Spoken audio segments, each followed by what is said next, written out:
And either stone our officers or take the suspect away.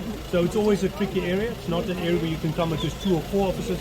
You need significant numbers, but at the moment this is a hot spot, and the people who suffer are the community, and if the kids are in the wrong place at the wrong time, they become the victims. JP, look, there's Print out from the gunfire detection system on just this block, and you can see how this area is completely disproportionately contributing to the amount of gunshots in the entire Hanover Park.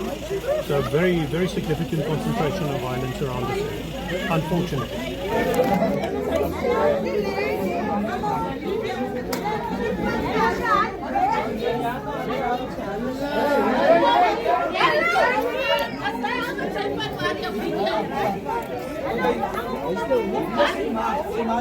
So as you can see, this work is pretty grinding.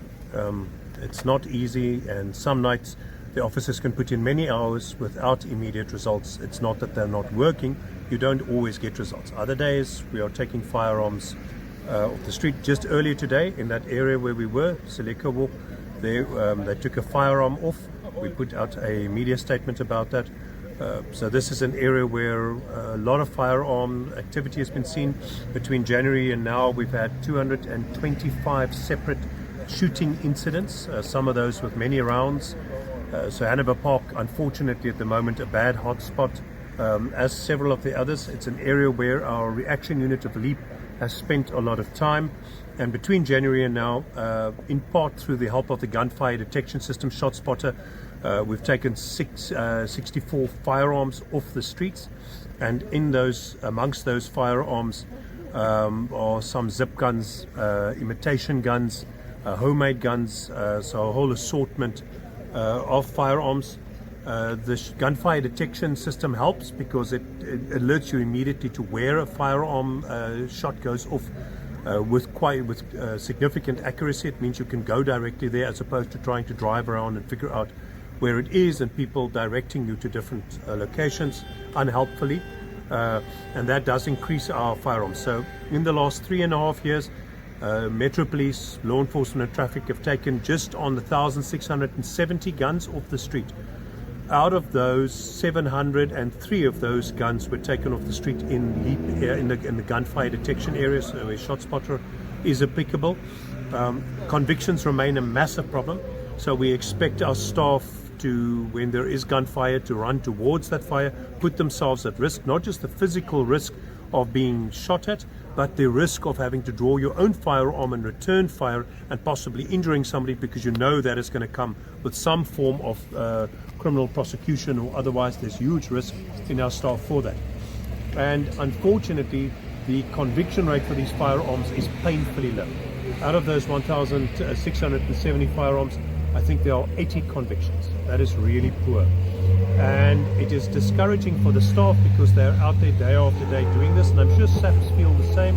I'm sure their staff members have the same experience.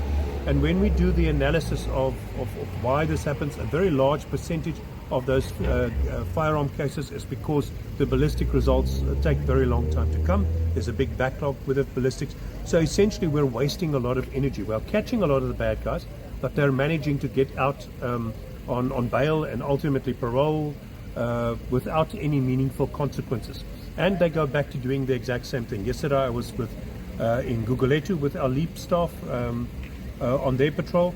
They told me about a person they caught with a Glock who told them he was on his way to do an assassination. He got bail. 5 days later he was caught with another Glock again.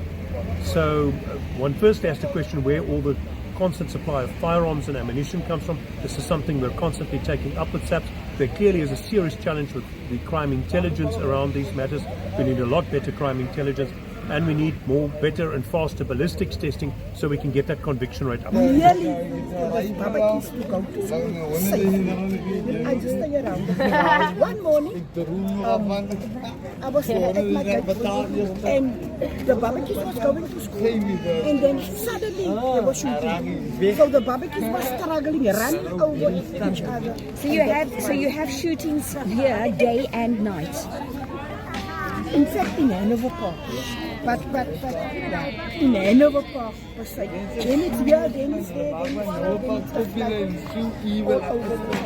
but I can also say, involved with community safety. I think I did question the drones. I know what the gun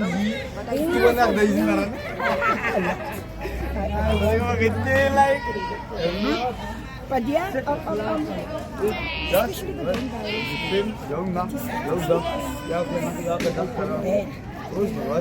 Are you happy to see JP Smith and his people Yes, here? most definitely, yes, yes. So that he can talk to the people, so that the people can feel that somebody is coming out, want to listen and bring about the change. Ma'am, you said you work within the community. What is this something that you want to see more regularly of? Yes, yes. No, you see, we are naive. Some of the people are naive because we are naive. But now, where do I go to? Who can I trust?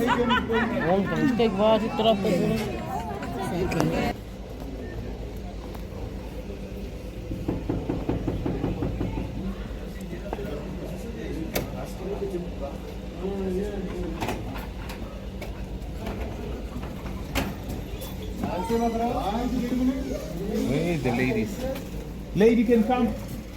Lady.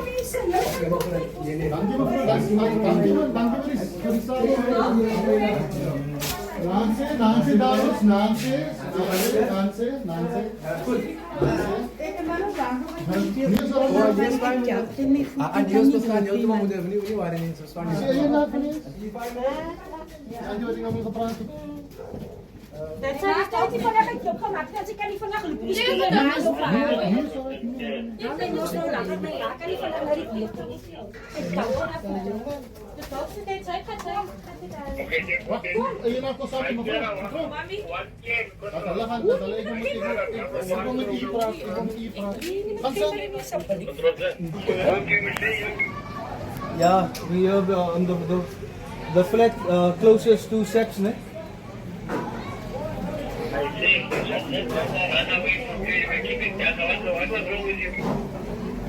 Repeat. One again. No,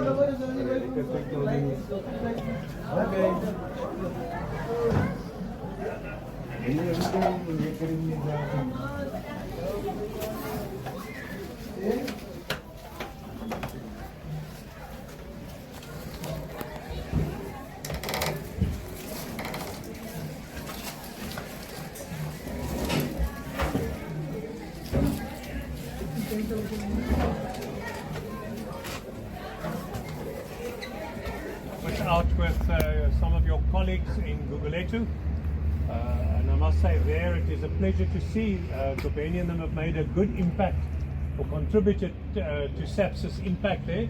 Got to speak to the station commissioner who was very excited about Leap's role, says they cannot cope without you, so we're very grateful for the positive contribution you're making. They speak very highly of Leap and Googs. I'm sure the same will be the case here. And to Metro Police and Traffic who are assisting them on these integrated operations, thank you very much. We have a huge job to do. As you know, the violence in Hanover Park has been particularly challenging, enormous amount of shooting, and I must just thank you for the amount of guns and ammunition you have taken off the streets. I'm a bit worried about the amount of ammo you're taking, because there's something wrong with the ability of the squallies to resupply this ammo all the time. especially new ammo and especially ammo in boxes. There's something very wrong about that. Somewhere there is a serious need for crime intelligence here to identify where this stuff is coming from. Somewhere there is a shooting range or a training college or some gun shop that is not being audited, that is selling this stuff, or it's being smuggled in through some channel that needs to be stopped. But well done for the amount of guns you've taken off the street in this incredible or outrageous number of gunshots we have seen over the last month. Thank you very much. I realize there's always a risk in this for you. It's not just the risk of getting injured, which I think is least on your mind. It is the risk of having to pull your gun and fire on someone, and the consequences of what happens with that. We've seen what happens with officers who have to discharge their weapon or worse, injure or kill someone. And I understand that risk is always there with you, which is why we make sure that when there are challenges that we present you with decent or in fact the best legal defense that is available. But may that not happen. May you all have incident-free occasions.